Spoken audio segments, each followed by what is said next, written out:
Lance Meadow with you here on GoColumbiaLions.com as Columbia's football team wraps up a 2-game road trip heading to New Haven to collide with Yale. As always, I'm joined by interim head coach Mark Fabish. And Coach, let's start with the quarterback position because you made the change to Joe Green last week and you had by far your most productive passing attack. What does it say about Joe, who's been a backup to Caden Bell all season, to step in and be able to run the offense like that? Says a ton just about who he is as a person and his ability to prepare, maybe not in the role necessarily that he was anticipating playing, but he showed up and he put us in position. Obviously, we want to score more points than we did, but I don't think it was a byproduct of his lack of preparation or lack of production thrown for the most yards that we had through any game this season. So super proud of him. For not only the moment, for the 3 hours that he played against Dartmouth, but just for his ability to be ready. I really admire that, and I think a lot of the guys on the team can see that, and maybe the next guy approaches it the same way. Maybe I don't like where I'm sitting right now, but it doesn't mean I have to sit there tomorrow, or I'm going to be asked to sit there tomorrow.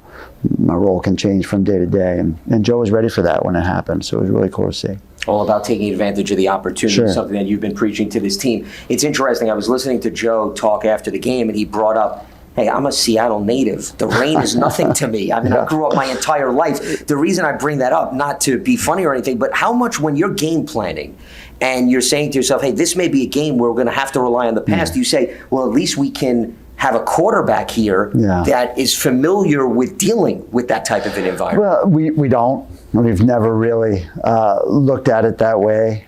And the weather forecasts, while they have been accurate so far through 5 games, and we were hoping at some point that the weatherman would get it wrong. We approached every game as if they would, have a misstep maybe in that 3 hours where we were playing.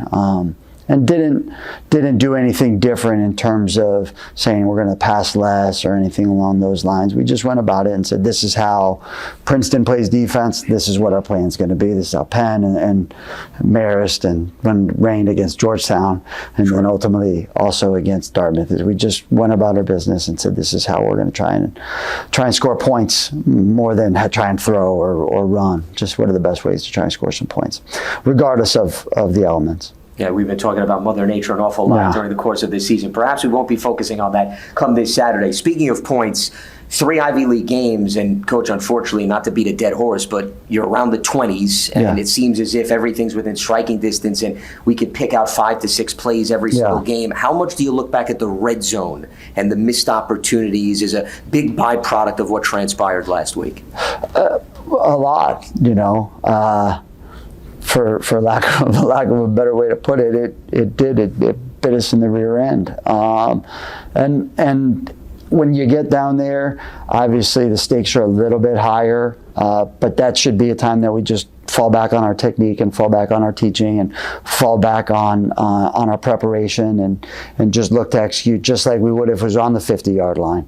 And I know the field spacing is a little bit different, but 1st and 10 in the first quarter on the plus 38, we execute. It should be the same. 4th quarter, 1st and goal on the 1. We should just be able to execute. And our opponent will have a say in that, but if our execution, if our preparation and if our technique is where they need to be, we should be able to execute. And so just to call on those things and not put more pressure on us or anything like that. Just control what we can control. And I know that's coach speak, but it's real. It's just take care of what we're being asked to take care of, and we should be okay. And so unfortunately we had an exchange. We had a pass that wasn't caught. We had a scramble and didn't come away with the points in that instance at the end of the game. But just like anything else, and just like we have for the other games that we played, we're gonna be excited and build off of how we got there, and then really try and come up with some good ways that we can teach and put the guys in position to come up with points the next time. when we focus on the point total, I think it's easy to overlook some of the individual players around the quarterback, but I want to highlight two in particular who I think have really stepped up this season. J.J. Jenkins, given some of the injuries at wide receiver, he made 2 explosive catches in the last game. And Malcolm Terry, no Joey Georgie, Tyson Edwards is dealing with some injuries, and for him to carry a big part of the load, what have you seen out of those 2 guys in particular, and how much do they serve as models for what you really want to get out of the rest of the team? You hit the nail on the head there, Lance. I mean, they are the model for what it means to just show up and work. I think Malcolm is the poster child for that. Not taking a snap off on kickoff or on kickoff return or on punt return when he's not only the primary ball carrier, but really getting every rep at running back during the game. I know Tyson spelled him for a couple, and freshman Griffin Johnson was able to get in, I think, for 1 snap. But Malcolm might have played 90% of the snaps, which is unprecedented for us in the way we manage. Coach D'Orazio manages the running back position, and he was ready for each and every one. And his job description changes on each and every one. And so whether it be as a pass catcher, a pass protector, or a ball carrier, a lead blocker, he was ready and he showed up. And again, it's a testament to his preparation. And then J-Del just put the ball up, JL go get it. And that's a nice luxury for us to have as well. So I want to see him get in the end zone, and he'll work to do those things. And again, just like anything else, we're just trying to keep building.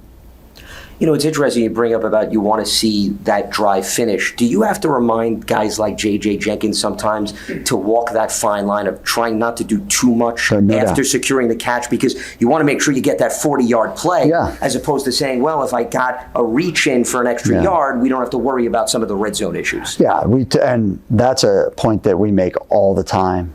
You're never allowed to reach the ball across the goal line unless it's 4th and goal.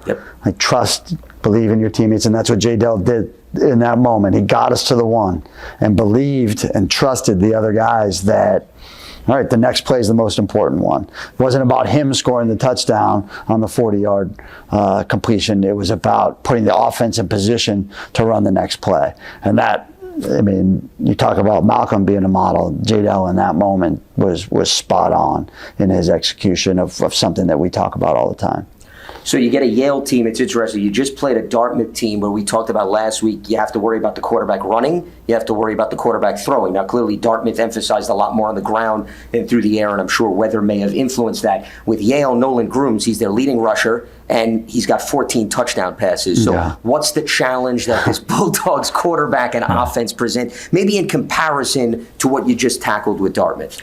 A little different because Dartmouth was 2 players filling different roles, and that in conjunction with their running backs really was their plan of attack prior to our game and for when we lined up against them as well. But Yale is a different animal in terms of Grooms' ability, as you touched on, his ability as a ball carrier, but also as their primary passer as well. He's got great weapons around him, and so you can only hope to slow him down.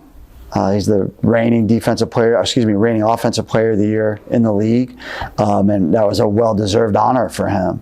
In a league that had an NFL draft pick wide receiver, Nolan Grooms was the player of the year, and that's not a knock on Princeton's receiver last year.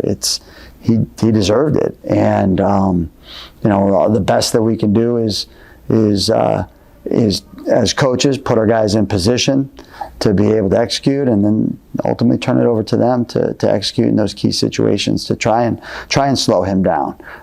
He's capable of making some big plays, so if we can limit that, then we can create some big plays on offense on our own.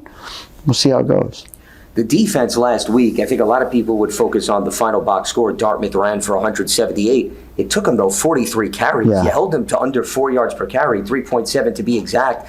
What does that say about math? That's good math. Well, I try. I was trying to work out the equation before. That's all right. I'm glad you noticed that, though. That was good.